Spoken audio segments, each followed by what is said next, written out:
పరిహాసం చేసేటువంటి చర్య. ఎందుకంటే ప్రజాస్వామ్య పద్ధతిలో జరగాల్సినటువంటి ఎన్నికల్ని ఇట్లాంటి పరిస్థితుల్లో ఎన్నికల్లో గెలిచేటువంటి అవకాశం లేనప్పుడు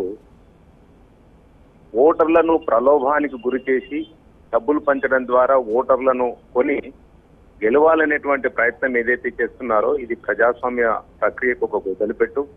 దీనిపైన ఖచ్చితంగా చర్యలు చేపట్టాల్సిన అవసరం ఉంది.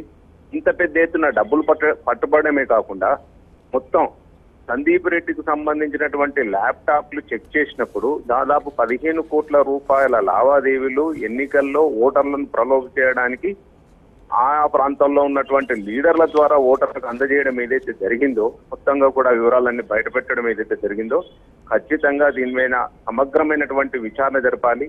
మొత్తం ఆ ల్యాప్టాప్ ని సీజ్ చేసి ఎక్స్పర్ట్స్ కి పంపించి ఎక్స్పర్ట్ ఒపీనియన్ వచ్చిన తర్వాత మొత్తం లావాదేవీల పైన ఎన్నికల కమిషన్ కాకుండా పోలీసు యంత్రాంగం కూడా పూర్తిగా ఇన్వెస్టిగేషన్ చేసి బాధ్యులైనటువంటి వ్యక్తులను చట్టం ముందు నిలబెట్టడమే కాకుండా ఇట్లాంటి వాళ్ళు ఏ రోజు కూడా ఎన్నికల్లో పార్టిసిపేట్ చేయకుండా మొత్తంగా ఎన్నికల ప్రక్రియ నుంచి బహిష్కరించే విధంగా చర్యలు చేపట్టాల్సినటువంటి అవసరం ఉంది. ఎందుకంటే విశ్వేశ్వర రెడ్డి ఒక పార్లమెంట్ మెంబర్ గా గతంలో పనిచేసినటువంటి వ్యక్తి. మరి అట్లాంటి వ్యక్తి అనేకమైనటువంటి విషయాలు మాట్లాడుతూ తానేదో సచ్చీలుడైనట్టు ఈ ప్రజాస్వామ్య వ్యవస్థను పరిరక్షించడానికి, ప్రజాస్వామ్య వ్యవస్థను బలోపేతం చేయడానికి ఎన్నికల్లో పోటీ చేస్తున్నానని చెప్పినటువంటి వ్యక్తి ఓటమి తప్పదని తెలుసుకొని ఈ విధంగా ఓటర్లను ప్రలోభపరిచి గెలవాలని ఏదైతే ప్రయత్నం చేయడం జరిగిందో ఇది ప్రజాస్వామ్య వ్యవస్థకు ఏమాత్రం కూడా మంచిది కాదు. అనేకమైనటువంటి డబ్బులు పట్టుపడతా ఉన్నాయి. నిన్నగాక మొన్న ఒక అకౌంట్ నుంచి 8 కోట్ల రూపాయలు బ్యాంక్ నుంచి తీసుకోవడం ఏదైతే జరిగిందో దీన్ని కూడా సీరియస్ గా పరిశీలించాల్సినటువంటి అవసరం. మన బ్యాంక్ వెళితే 50,000కు మించి డబ్బులు ఇచ్చేటువంటి పరిస్థితి లేదు. అట్లాంటి పరిస్థితుల్లో 8 కోట్ల రూపాయలు బ్యాంకు ద్వారా రిలీజ్ చేయడం ఏదైతే ఉందో క్యాష్ అంటే ఇప్పుడు డిమానిటేషన్ అయిన తర్వాత అనేకమైనటువంటి పేటిఎం తర్వాత ప్రతిది కూడా అకౌంట్ ద్వారా లేకపోతే ఆర్టీజీఎస్ సిస్టమ్ ద్వారా లేకపోతే డిడి రూపంలో చెక్ ద్వారా ట్రాన్సాక్షన్ జరగాల్సినటువంటి అవసరం ఉందని చెబుతూనే పెద్ద ఎత్తున డబ్బుల్ని కోట్ల రూపాయల డబ్బుల్ని బ్యాంకు నుంచి రిలీజ్ చేయించుకోవడం, తర్వాత ఈ విధంగా పెద్ద ఎత్తున డబ్బులు పట్టుబడడం మొత్తంగా కూడా ఏంటంటే మొత్తం ఈ వ్యవస్థను తెలంగాణ రాష్ట్రంలో చాలా ప్రజాస్వామ్య పద్ధతిలో ఎన్నికలు జరుగుతూ ఉన్నాయి. ఎన్నికల్లో పోటీ చేస్తున్నటువంటి వ్యక్తులు కూడా ప్రజాస్వామ్య పద్ధతుల్లో ఓట్లు అడిగేటువంటి పరిస్థితి ఉన్నటువంటి సందర్భంలో ఈ ప్రక్రియను భ్రష్టు పట్టించడానికి, ఈ ప్రక్రియను ప్రజాస్వామ్య వ్యవస్థకు ఒక ముప్పు కలిగించడానికి చేసినటువంటి ప్రయత్నంగా మనం చూడాలి. కఠినమైనటువంటి చర్యలు చేపట్టాలి, సమగ్రమైనటువంటి విచారణ జరగాలి. ముఖ్యంగా పోలీసు యంత్రాంగం కూడా ఈ వ్యవహారానికి సంబంధించినటువంటి అన్ని వ్యక్తుల వివరాలను సేకరించి ఎలక్షన్ కమిషన్ తన బాధ్యత నిర్వర్తిస్తుంది. పోలీసు యంత్రాంగం కూడా ఇలాంటి నేరాలకు పాల్పడినటువంటి వ్యక్తులను చట్టం ముందు నిలబెట్టి చార్జ్ షీట్ వేసి వాళ్ళను కోర్టు ద్వారా శిక్షించబడే విధంగా చూడాలి. శిక్షలు పడినట్టయితే ఖచ్చితంగా ఈ ప్రజాస్వామ్య ప్రక్రియలో పోటీ చేయడానికి కూడా అవకాశం ఉండదు. కాబట్టి ఆ విధంగా చర్యలు చేపట్టాల్సినటువంటి అవసరం ఉంది. రైట్. శ్రీరంగారావు గారు, అనేక కీలకమైన డాక్యుమెంట్లు ఈ సందర్భంగా పోలీసులు స్వాధీనం చేసుకున్నట్టుగా తెలుస్తోంది. అన్ని డాక్యుమెంట్లను కూడా డీకోడ్ చేసే ప్రక్రియ విచారణ ప్రస్తుతం కొనసాగుతున్నట్టుగా సమాచారం అందుతోంది. ఒక డాక్యుమెంట్లో ఏకంగా D2D అంటే డోర్ టు డోర్ దాదాపు 40C అని రాసి ఉన్న అంశమే ప్రస్తుతం అందరిలో కూడా ఆశ్చర్యానికి గురి చేస్తున్న అంశం. ఎట్లా చూడాల్సిన అవసరం కనిపిస్తుంది? డోర్ టు డోర్ 40C అనే దాన్ని ఎట్లా అర్థం చేసుకోవాల్సిన అవసరం ఉంది? ఇది మొత్తంగా కూడా డీకోడ్ చేయాలి. డీకోడ్ చేసిన తర్వాత అతన్ని విచారణ సందీప్ రెడ్డిని పోలీసు విచారించాలి. ఎన్నికల కమిషన్ తో పాటు పోలీసు కూడా పూర్తిగా విచారణ చేపట్టాలి. అతని యొక్క కన్ఫెషన్ స్టేట్మెంట్ ను కూడా రికార్డ్ చేయాలి. ఆ కన్ఫెషన్ స్టేట్మెంట్ రికార్డ్ చేయడం ద్వారా ఈ డబ్బులు ఎవరికెవరికి అందజేశాడు విశ్వేశ్వర రెడ్డి గారి ఎన్నికల కోసం అనేటువంటి విషయాలను కూడా రాబట్టాల్సినటువంటి అవసరం ఉంది. మొత్తంగా ఎన్నికల కమిషను, పోలీసు యంత్రాంగము, మళ్ళీ ఇన్కమ్ ట్యాక్స్ డిపార్ట్మెంట్ తో పాటు మిగతా డిపార్ట్మెంట్లు ఏవైతే ఉన్నాయో అన్నింటినీ కూడా సమగ్రమైనటువంటి విచారణ చేపట్టాలి. ఈరోజు ఈ ప్రక్రియ అంతా కూడా ఓటర్లను డైరెక్ట్ గా ప్రభావితం చేయడానికి, ఓటర్లకు డబ్బులు పంపిణీ చేయడం ఏదైతే జరిగిందో అంటే ఖచ్చితంగా తాము గెలవలేము. మరి ఇక్కడ ప్రజాస్వామ్య పద్ధతిలో రాష్ట్రాన్ని పాలిస్తున్నటువంటి టీఆర్ఎస్ ప్రభుత్వం అనేకమైనటువంటి సంక్షేమ పథకాలతో పాటు అభివృద్ధి కార్యక్రమాలు చేపట్టింది. మొన్ననే మనం అసెంబ్లీ ఎన్నికల్లో చూసాం పెద్ద ఎత్తున ఎవరు ఊహించని విధంగా అత్యంత మెజారిటీతో టీఆర్ఎస్ అభ్యర్థులు ఎన్నికల్లో గెలుపొందడం జరిగింది. తమ గెలుపు ఏమాత్రం కూడా వీలు కాదు, గెలవలేమనేటువంటి పరిస్థితుల్లో ఈ రోజు ఈ విధంగా డబ్బులు పంపిణీ చేసి కాంగ్రెస్ పార్టీకి చెందినటువంటి అభ్యర్థులు ఎన్నికల్లో గెలవాలని చూడడం ఏదైతే ప్రయత్నం జరిగిందో, కాంగ్రెస్ పార్టీ కావచ్చు, మిగతా పార్టీ అభ్యర్థులు కావచ్చు, మాట్లాడుతూ ఏం మాట్లాడతారు? ఈ రాష్ట్ర ప్రభుత్వం పైన అనేకమైనటువంటి విమర్శలు చేస్తారు. కానీ వాళ్ళు చేసినటువంటి పనులు ఏవైతే ఉన్నాయో, మొన్న 8 కోట్లు పట్టుబడడం కావచ్చు, ఈ రోజు 10 లక్షలు పట్టుబడడం, అంతేకాకుండా 15 కోట్లకు సంబంధించి వివరాలన్నీ కూడా ల్యాప్టాప్ లో భద్రపరిచి ఆ విధంగా పట్టుబడడం ఏదైతే జరిగిందో, ఇదైతే చూస్తున్నారో ఈ రోజు ప్రజలంతా అర్థం చేసుకోవాలి. ప్రజాస్వామ్య ప్రక్రియను అపహాస్యం చేయడానికి చేసినటువంటి ప్రయత్నం వాళ్ళందరినీ కూడా చట్టం ముందు నిలబెట్టాలి. చట్టం తన పని తాను చేసుకునే విధంగా ఈరోజు అధికారంలో ఉన్నటువంటి ఎవరైనా కావచ్చు, అది కేంద్రం కావచ్చు, రాష్ట్రం కావచ్చు, అధికారంలో ఉన్నటువంటి అధికారులంతా కూడా ఆ విధంగా వ్యవహరించినట్టయితే ఖచ్చితంగా అట్లా నేరాలకు పాల్పడినటువంటి వ్యక్తులు దోషులుగా నిర్ధారింపబడతారు. వాళ్ళని ప్రజాస్వామ్య ప్రక్రియ నుంచి మనము ఎన్నికల్లో పాల్గొనకుండా దూరం చేయడానికి ఆస్కారం ఉంటుంది.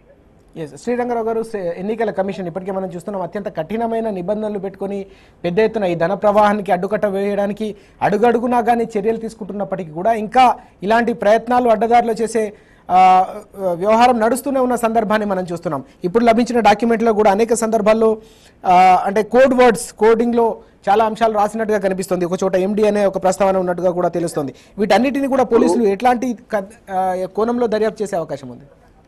ఎన్నికల కమిషన్ కు ప్రత్యేకమైనటువంటి యంత్రాంగం ఏముండదు. రాష్ట్రానికి సంబంధించినటువంటి యంత్రాంగం పైన, లేకపోతే కేంద్ర ప్రభుత్వానికి సంబంధించినటువంటి అధికార యంత్రాంగం పైన ఆధారపడి ఎన్నికల కమిషన్ పనిచేస్తుంది. ఎన్నికల కమిషన్ ఎన్ని కఠినమైనటువంటి నిబంధనలు పెట్టినప్పటికీ కూడా అనేకమైనటువంటి నూతన పద్ధతిలో ఈ విధంగా డబ్బులు తరలించడం, కొందరైతే ఒక బ్యాంకు వ్యవస్థనే ప్రలోభపరిచి బ్యాంకు వ్యవస్థనే తమకు అనుకూలంగా మార్చుకొని 8 కోట్ల రూపాయల నగదును బ్యాంకు నుంచి విడుదల చేయించడంలోనైతేనేమి, ఈ విధంగా పెద్ద ఎత్తున అంటే డిమానిటైజేషన్ అయిన తర్వాత డబ్బు పెద్ద ఎత్తున ఎవరి దగ్గర ఉండదు అని చెప్పినటువంటి కేంద్ర ప్రభుత్వం కూడా ఇప్పుడు ఆలోచించాల్సినటువంటి పరిస్థితి. 15 కోట్ల రూపాయలు ఏ విధంగా నగదు పంపిణీ జరిగింది, ఈరోజు 10 లక్షల రూపాయలు ఏ విధంగా పట్టుబడడం జరిగింది, ఈ విధంగా బ్లాక్ మనీని ఏ విధంగా వాళ్ళ దగ్గర పెట్టుకుంటున్నారు, ఈ వివరాలన్నీ కూడా సేకరించాలి. మొత్తానికి ఇప్పుడు ఎన్నికల యంత్రాంగం ఇన్ని కఠిన నిబంధనలు అమలు పరిచినప్పుడు కూడా ఒక నూతన పద్ధతుల ద్వారా ఈ విధంగా డబ్బు పంపిణీ చేయడం జరుగుతూ ఉందో, వీటినన్నిటిని కూడా దృష్టిలో పెట్టుకొని రానున్న రోజుల్లో ఎన్నికల కమిషన్ ఇంకా కఠినమైనటువంటి నిబంధనలు అమలు పరచాల్సినటువంటి అవసరం ఉంటుంది.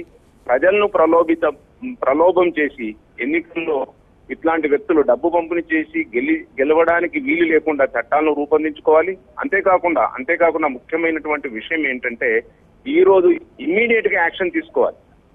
ఏంటంటే ఎన్నికల కమిషన్ కేవలం వాళ్ళకు నోటీస్ ఇవ్వడం, వాళ్ళని ఆన్సర్ రాబట్టడమే కాకుండా వీటినన్నిటిని డీకోడింగ్ చేసి క్రోడీకరించిన తర్వాత ఎవరైతే బాధ్యులైనటువంటి వ్యక్తులై ఉన్నారో, ఈ డబ్బు పంపిణీ సందీప్ రెడ్డి చేయడం ద్వారా లబ్ధి పొందేటువంటి వ్యక్తి ఎవరైతే ఉన్నారో అతన్ని ఎన్నికల నుంచి పర్మనెంట్ గా బహిష్కరించే విధంగా చట్టపరంగా చర్యలు చేపట్టినప్పుడు మాత్రమే మిగతా వ్యక్తులు ఈ విధంగా అంటే నిబంధనల్ని దుర్వినియోగపరిచి ఎన్నికల్లో ఓటర్లను ప్రభావితం చేసి ఓట్లు పొందడానికి అవకాశం ఉండదు. ఆ విధంగా చర్యలు చేపట్టాల్సినటువంటి బాధ్యత ఎన్నికల కమిషన్ పైన ఉంటుంది.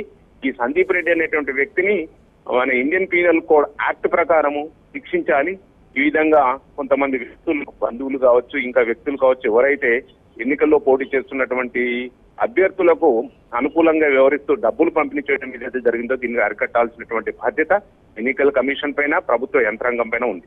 రైట్. చివరిగా శ్రీరంగారావు గారు, మనం చూసాం అసెంబ్లీ ఎన్నికల సందర్భంలో కూడా ఇలాంటి ప్రయత్నాలు జరిగాయి. పెద్ద ఎత్తున ధన ప్రవాహాన్ని పారించే కుట్రలు కావచ్చు, కుతంత్రాలు కావచ్చు, ప్రయత్నాలు సరిహద్దుల అవతల నుంచి కూడా జరిగిన పరిస్థితిని మనం చూసాం. కానీ ప్రజలు మాత్రం అత్యంత చైతన్యాన్ని ప్రదర్శించిన పరిస్థితి కనిపించింది ఎన్నికల సందర్భంగా. ఇప్పుడు జరుగుతున్న ఈ లోక్సభ ఎన్నికల్లో కూడా ప్రజల చైతన్య స్థాయిని ఎట్లా చూడాల్సిన అవసరం కనిపిస్తుంది? ప్రజలు ఎట్లా అర్థం చేసుకోవాల్సిన అవసరం? ఖచ్చితంగానండి. ఇప్పుడు ప్రజలకు తమ ప్రయోజనాలను రక్షించేటువంటి పార్టీ ఏది, తమ ప్రయోజనాలను కాపాడేటువంటి పార్టీ ఏది, తెలంగాణ రాష్ట్రాన్ని సాధించినటువంటి పార్టీ ఏది? ఆ రోజు 2 ఎంపీలు తెలంగాణ రాష్ట్రం కోసం పోరాటం చేసి దేశంలో ఉన్నటువంటి అన్ని పార్టీలకు సంబంధించినటువంటి నాయకులను మొప్పించి పార్లమెంటు వేదికగా చేసి తెలంగాణ రాష్ట్రం సాధించడం జరిగింది. తెలంగాణ రాష్ట్రం సాధించిన తర్వాత రాష్ట్ర విభజన బిల్లులో ఉన్నటువంటి అంశాలను సాధించడానికి మన పార్లమెంటు మెంబర్స్ పార్లమెంటు వేదికగా చేసినటువంటి పోరాటాన్ని ప్రజలు చూశారు.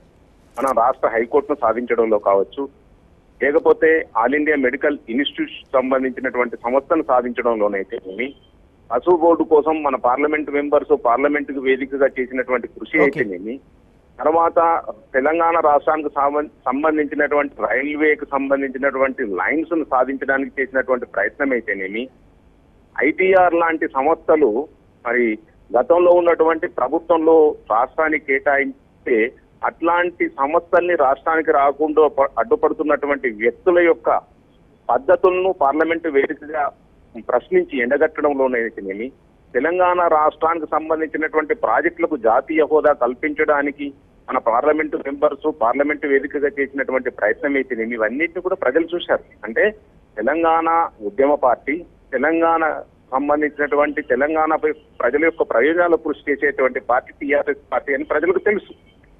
సంక్షేమ పథకాలని ప్రవేశపెడుతూనే, సంక్షేమ పథకాలని సిస్టమేటిక్ గా అవలంబిస్తూ ప్రజలకు అందేటట్లు చూస్తూనే, అదే కాకుండా అభివృద్ధి పనులు చేపడుతూనే, తెలంగాణ ప్రాంతంలో ఉన్నటువంటి వనరులను ఉపయోగిస్తూనే కేంద్రం నుంచి రావాల్సినటువంటి వాటా కోసము, కేంద్రం నుంచి మనకు రావాల్సినటువంటి ప్రాజెక్టుల కోసము నిరంతరము తెలంగాణ ప్రాంతానికి చెందినటువంటి టీఆర్ఎస్ పార్టీకి చెందినటువంటి పార్లమెంట్ మెంబర్స్ కృషి చేసినటువంటి విషయం వాస్తవం. ఇదంతా కూడా ప్రజలు ఎప్పటికప్పుడు గమనిస్తున్నారు. ఈ రోజు హైకోర్టు వచ్చిందంటే ఊరికనే రాలేదు. తెలంగాణ టీఆర్ఎస్ పార్టీకి చెందినటువంటి ఎంపీలు ఎవరైతే ఉన్నారో పార్లమెంట్ వేదికగా కృషి చేశారు, అనేకమైనటువంటి పోరాటాలు చేశారు. పోరాటాలు చేస్తే ఈ రోజు హైకోర్టు వచ్చి తెలంగాణ సంపూర్ణ తెలంగాణ మనం సాధించుకున్నాం. ఇంకా కూడా అనేకమైనటువంటి అంశాలు పునర్వ్యవస్థీకరణ బిల్లులో ఉన్నటువంటి అన్ని అంశాలను కూడా సాధించుకోవాల్సినటువంటి బాధ్యత మన పైన ఉంది. తెలంగాణ ప్రాంత ప్రయోజనాలను కాపాడుకోవాల్సినటువంటి బాధ్యత మన ఎంపీల పైన ఉంటుంది. కాబట్టి ఖచ్చితంగా ప్రజలందరికీ తెలిసి ఎన్ని ప్రలోభాలకు గురి చేసినా గానీ ప్రజల సంక్షేమానికి, ప్రజల యొక్క ప్రయోజనాలు కాపాడడానికి, తెలంగాణ ప్రాంత ప్రయోజనాలను కాపాడడానికి కృషి చేసేటువంటి పార్టీ టీఆర్ఎస్ పార్టీ అని ప్రజలకు తెలుసు. అట్లాంటి పార్టీకి చెందినటువంటి ఎంపీలను గెలిపించడానికి ఈ రోజు ప్రజలంతా కూడా సిద్ధంగా ఉన్నారు. ఎన్ని ప్రలోభాలకు గురి చేసినా గానీ ప్రజలు ప్రలోభాలకు గురై ఓటేసే పరిస్థితి లేదు. గతంలో చూసాం, పిసిసి ప్రెసిడెంట్ కు ఉన్నటువంటి ఉత్తమ్ కుమార్ రెడ్డి గారు డబ్బులను తరలిస్తూ పట్టబడినటువంటి సందర్భం. ఆ విధంగా అనేకమైనటువంటి వ్యక్తులు డబ్బులు పంపిణీ చేసినప్పుడు కూడా తెలంగాణ ప్రజలు ఒక మంచి రిజల్ట్ ని గత అసెంబ్లీ ఎన్నికలు ఇచ్చారు. అదే పునరావృతం కాబోతుంది. ఈ ప్రలోభాలకు గురి చేసేటువంటి వ్యక్తుల్ని ఈ ప్రజాస్వామ్య ప్రక్రియ నుంచి దూరం చేయాల్సినటువంటి బాధ్యత ఎన్నికల కమిషన్ పైన, చట్ట సంస్థల పైన ఉంది. కాబట్టి ఆ విధంగా వాళ్ళు వ్యవహరించాలి. Thank you very much Sriranga Rao గారు ఫోన్ లైన్లోకి వచ్చి ప్రత్యేకంగా మాట్లాడినందుకు.